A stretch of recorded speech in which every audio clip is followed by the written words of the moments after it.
Located at 267 West Center Street in the heart of downtown Marion, is now accepting applications from adults, students, and seniors. The Harding Center is a beautiful historic building offering one-bedroom apartments and efficiencies at affordable rental rates. All utilities are included. Basic cable and internet are available. The Harding Center is equipped with an on-site laundry facility for its residents. The property is located on the Marion City Transit bus line, and off-street parking is available. The Harding Center is managed by Starfish Building, LLC, Lois J. Fisher and Associates. For more information, contact them at hardingcenter@gmail.com or give them a call at 740-223-3288. The Harding Center, a beautiful place to live in the heart of downtown Sargent's Marion. Greenscapes is a full-service lawn and landscape company located in Marion, Ohio. We specialize in making your home a beautiful place to enjoy your time. Fall is here, and that means the leaves are falling. This year, let Sarge and the troops clean up that mess for you. We have the equipment and strong backs to handle any amount of leaves you may have. So sit back, relax, and let us take care of everything. Mention that you heard about us on Scotch Spears Now and receive 5% off any service. Also, ask about our senior citizen and veterans discounts. From landscaping to lawn care, mowing to leaf removal, Sarge and the troops can give you an outdoors to make your country proud. Find us on Facebook or call 740-751-5207. This is Scott Spears, and today we're going to talk about a very important issue on the November 5th ballot. The Whetstone levy request to replace the current 1.5 mil levy with an increase of 1 mil. The increase will cost the owner of a $100,000 property an additional $3.15 per month, and that's yearly. $3.15 per month yearly if your house appraises at $100,000. Joining us today, two people who this levy is very close to their heart, Jessica Cowles and Amanda Morris. Thank you both for coming in today. Thanks for having us.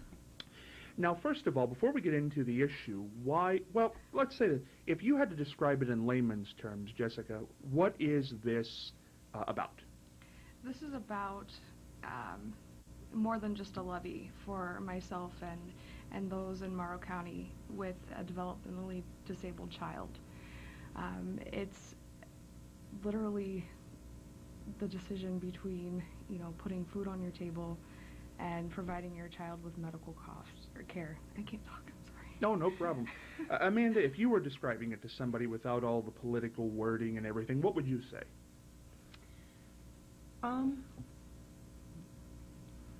I guess the only way I can say this is this affects people, whether you think it does or not. It's affecting my family. It's not just me. There's so many people in the community that are affected, older all the way down to infants.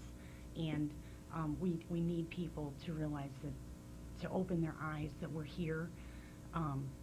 We didn't particularly want it to be this way, but that's how the cards played, and we need help. Now tell me as much or as little as you want. Why does it personally involve you, your family? I have a child who has a variety of diagnoses. Nothing, the list actually goes on and on. I do not get any sort of help for my child in any way, shape, or form. And what that means is I then have to actually make decisions that directly affect my child.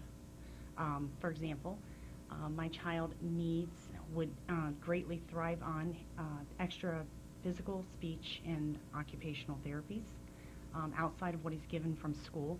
I am not able to allow that to happen because I do not get any sort of extra help in any way, and because of my family size, and we have to, draw the line somewhere, and unfortunately, that's just not an avenue we can go towards. Now, Jesse, what would you say, in what ways does it impact your family? If the levy were to pass, and I guess this is the big thing for the citizens of Morrow County, if your child suddenly comes down with a developmental disability or a medical disability that causes a developmental disability, it would allow for the help that the state has put in place to be there for you and your child should that need arise. Right now in Morrow County, there's no help. When my daughter was 5, Savannah started having seizures in her sleep. Savannah is now a 9-year-old little girl, so at the age of 5, she started having seizures in her sleep, and it took about 2 months for my daughter to go from being a normal average child to the developmental level of about an 18-month-old because her seizures started happening every 4 seconds during the day. They would not debilitate her physically, but only would kind of affect the areas of her brain that dealt with speech and communication, and then her personality, her memory. So I have about an 18-month-old child and a 9-year-old child's body right now. And I understand that's tough to say, so I want to bring it back here.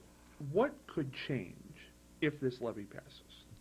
If the levy passes, it would allow other kids in Morrow County to receive waiver services that were brought forth in the state of Ohio, and also give responsibility at the county level to help the disabled child or disabled adult, depending on, age-wise where they fall.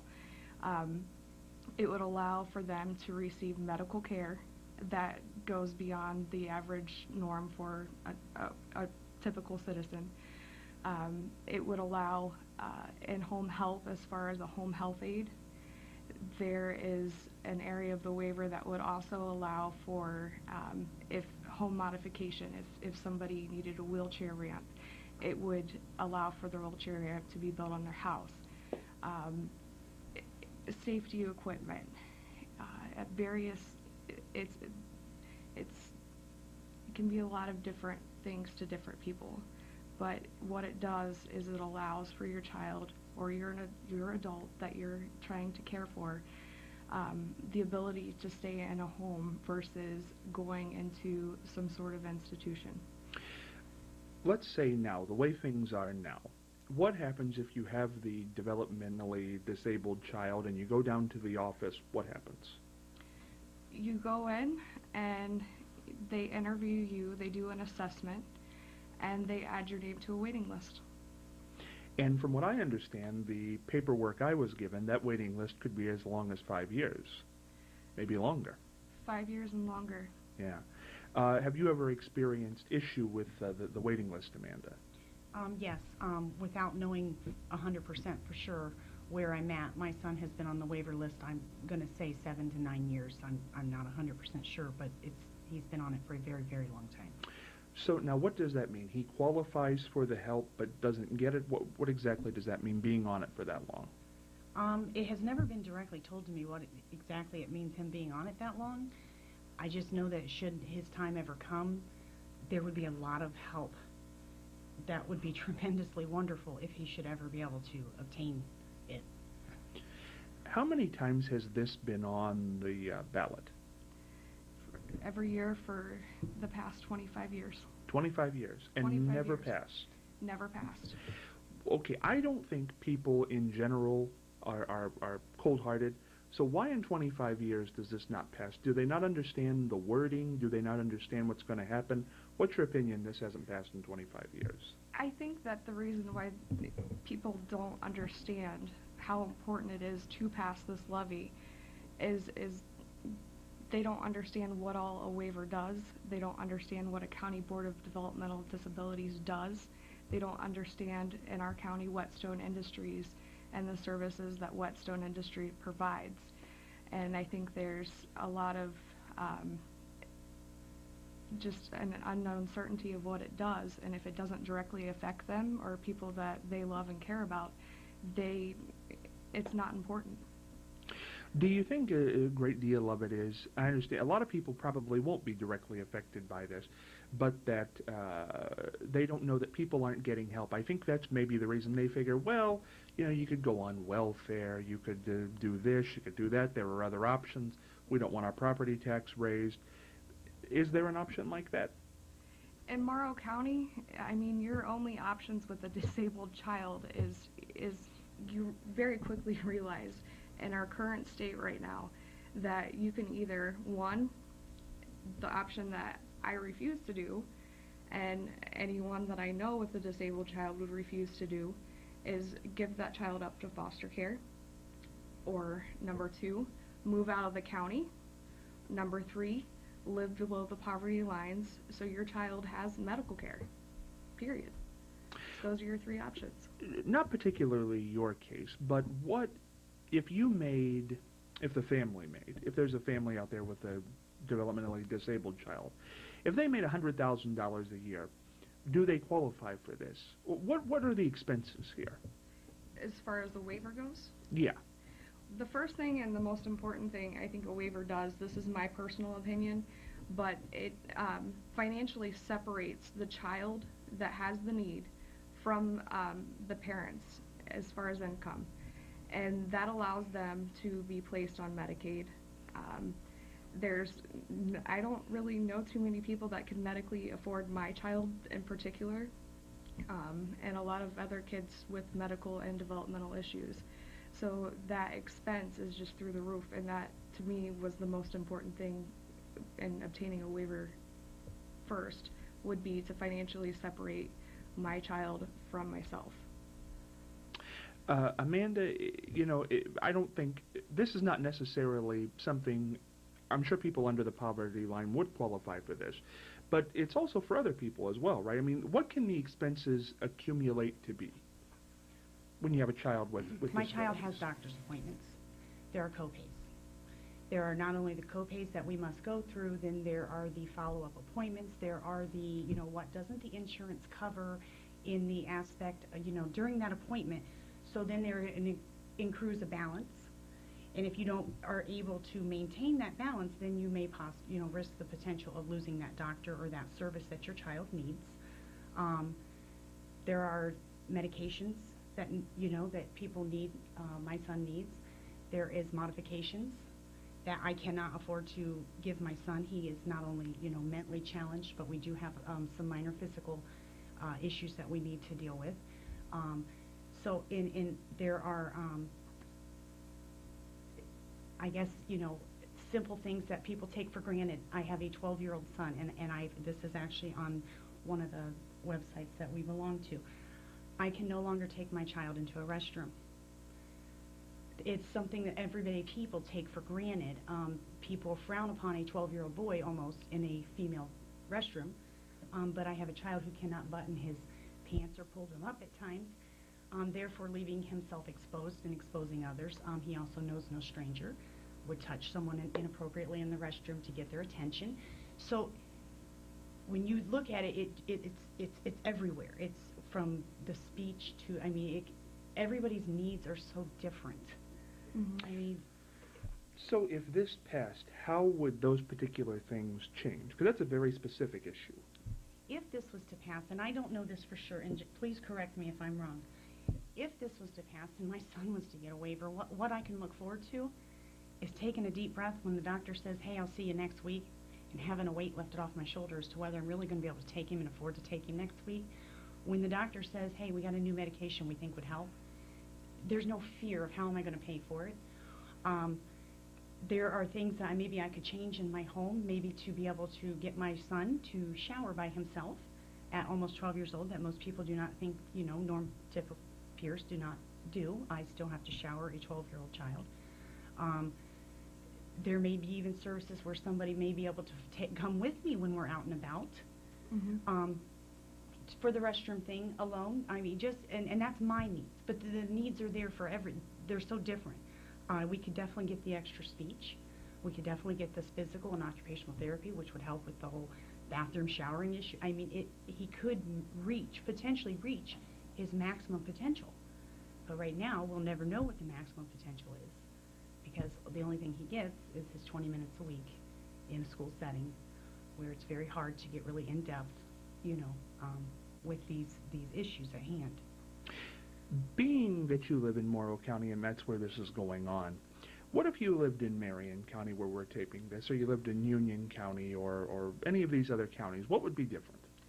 I think the major difference is that if we lived in one of the other counties, that the waiting list would actually move, and our children, and along with everyone else that's on that waiting list, would actually get the services that they needed to ensure their health and safety. And that's the bottom line, is we have children that it takes a lot to ensure their health and safety, and that's why they're on that list, and the waiver ensures their health and safety needs are met. And until that happens, I mean, we're basically living on a really thin thread, in keeping our kids healthy and safe. And as you heard Amanda talk just a minute ago about, going to the doctor's office and all the co-pays and the different meds that go back and forth with the medical needs, being able to do what it takes to keep your kid healthy is the most important part. What have other counties who've been able to pass issues like this, levies like this, what have they been able to express to their community that Morrow County has not been able to express to theirs in 25 years? What's the hang-up here? I think the hang-up is public misconception about what our Board of MRDD does.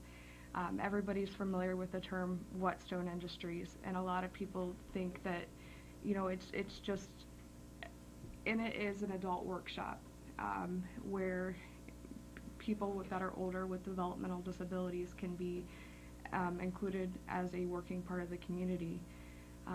But our County Board of DD, I don't think they're aware of what the County Board of DD does day in and day out. And I'll tell you firsthand, they're a group of wonderful people that really work hard.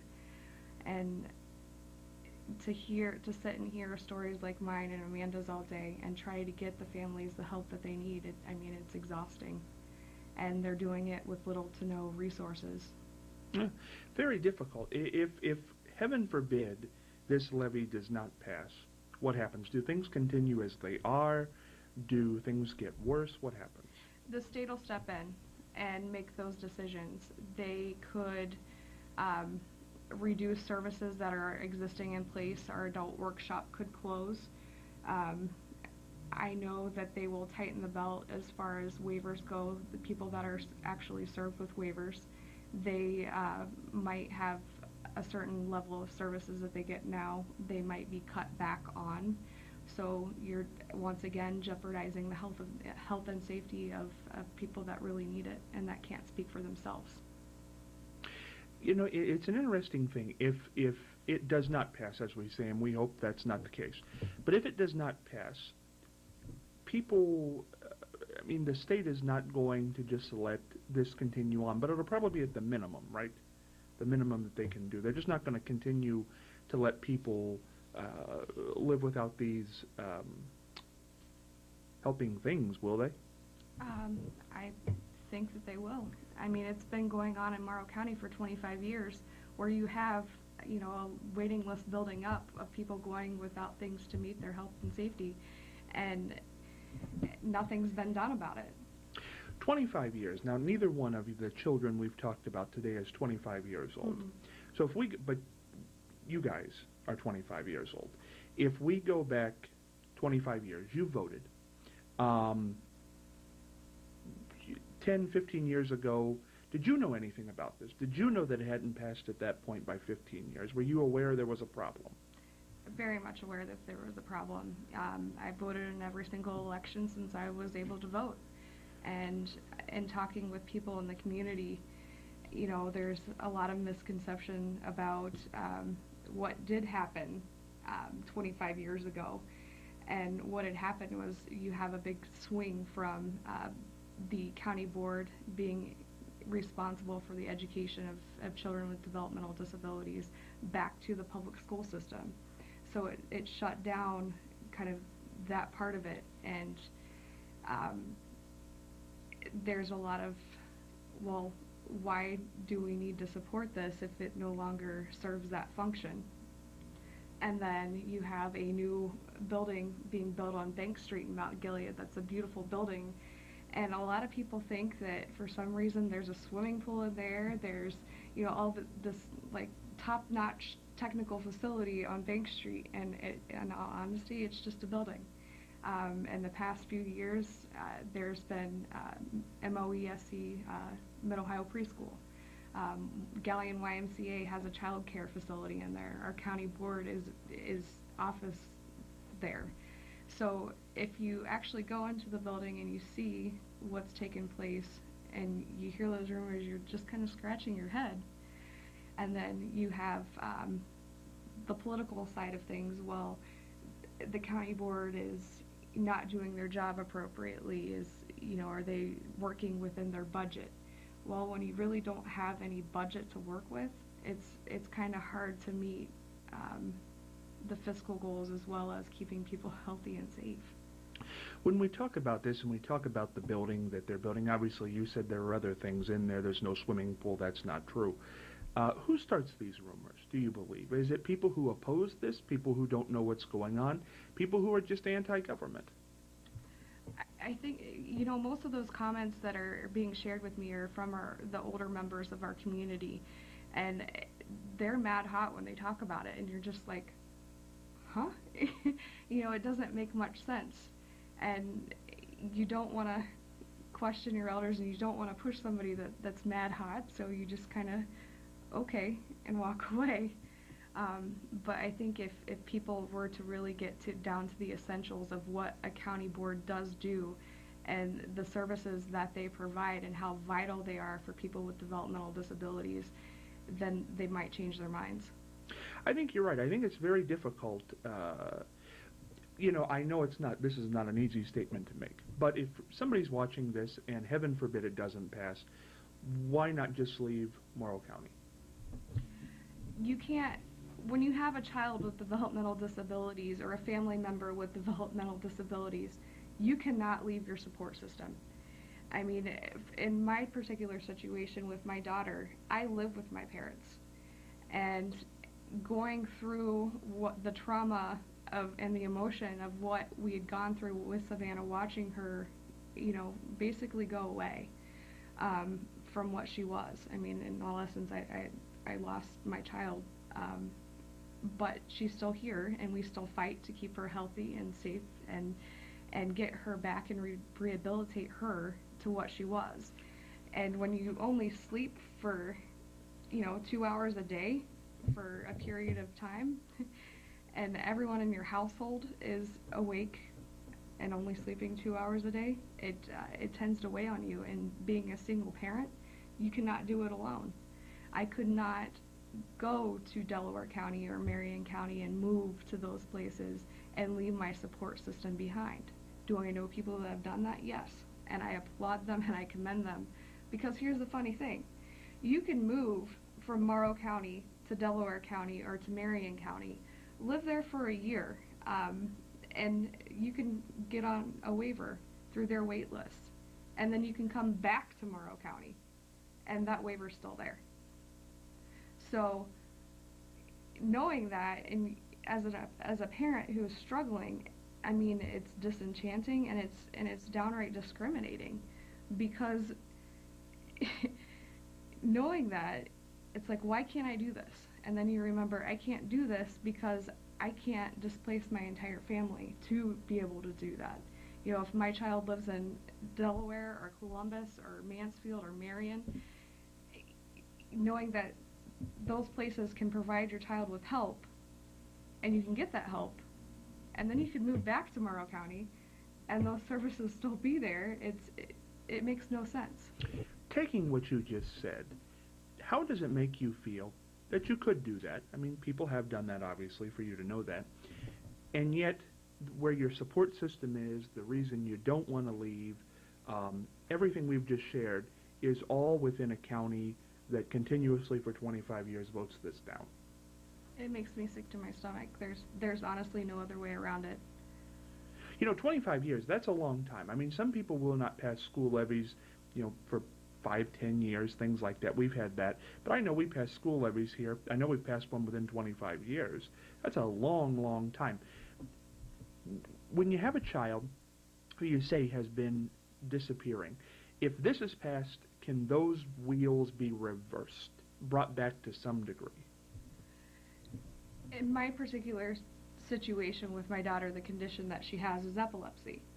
So she has epilepsy, which is causing a developmental delay. A lot of what we're going through right now with Savannah is rehabilitative work. I mean, everything, she has to be fed, she has to be dressed, she has to be bathed. We're working really hard on getting some of those basic life skills back. She's to a point now where she can slowly start feeding herself, which is huge.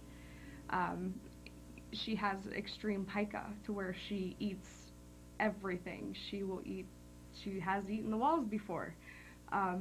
Just any little pieces of paper. I mean, it's an extreme safety hazard, her having that condition on top of the epilepsy. And she requires a lot of help and aid in getting her rehabilitated to the point to where she can come back. And so far we've made extreme progress in getting some of those basic life skills back, but it's came because we now have help. Before we wrap this up, I do want to let people know, because it's such an important issue. If people have any type of question, can they email, can they call, and if they can, where can they do that? They can contact the county board if they have questions about what a waiver does, or any services that the county board provides. They can contact the county board. You can find me on Facebook. You can, I'm always a phone call away for other parents that have kids with developmental disabilities and need help. Knowing what we know, we're taping this about 20 days away, maybe, give or take, from the election. What do you feel will happen? 25 years down, what's the feeling in the community? I don't live there. What do you think will happen? I think that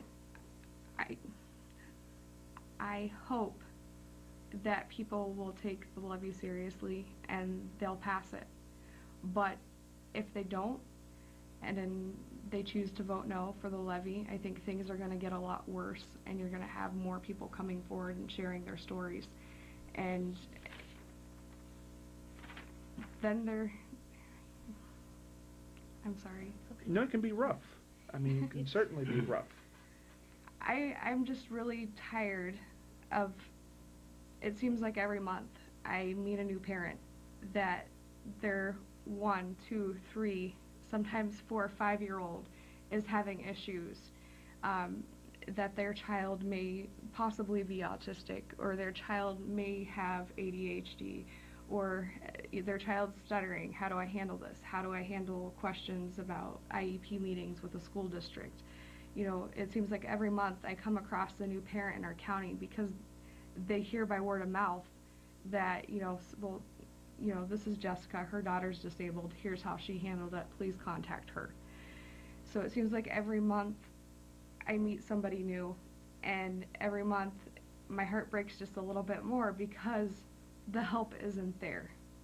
And eventually everyone in our county is going to have a child or an older family member that deals with a developmental issue, or and it's eventually going to affect them. And when they need help and they need services, they're not going to be there. Amanda, if that camera is the voter, quickly, what would you say to them about November 5th? I would just encourage anybody to just open the eyes of their heart. These kids now are here. The kids that are coming, they're not going away. Children like my children, my child, children I know, that most importantly are getting older. I'm getting older, I can't live forever, and I'm living in a county where I'm going to leave behind a child. There's no hope, no help, no nothing. Jesse, same question, same thing. 30 seconds, that's the voter over there.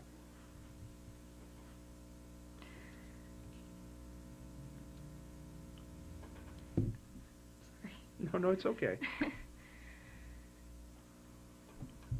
Say, please open your heart and open your eyes and know that your vote yes for the levy can heavily impact a person with developmental disabilities and a person that can't speak for themselves. Okay, and bring me back on this camera over here because I do want to say this again. $3.15 per $100,000 home. That's not a whole lot. And considering what it could do after 25 years of a drought, I don't think anybody would have any doubt that this would be a very good thing. And if you see this on Facebook, internet, wherever you're watching this, it's Jessica Cowles. Find her on Facebook, Cowels. L-E-S, excuse me. I wrote that down wrong. And take a look into this. The numbers are on the internet. The phone numbers are there. The emails are there. And I thank you both for coming on and sharing your story. Not easy, but certainly a big thing coming up November the 5th. It is the Whetstone Levy.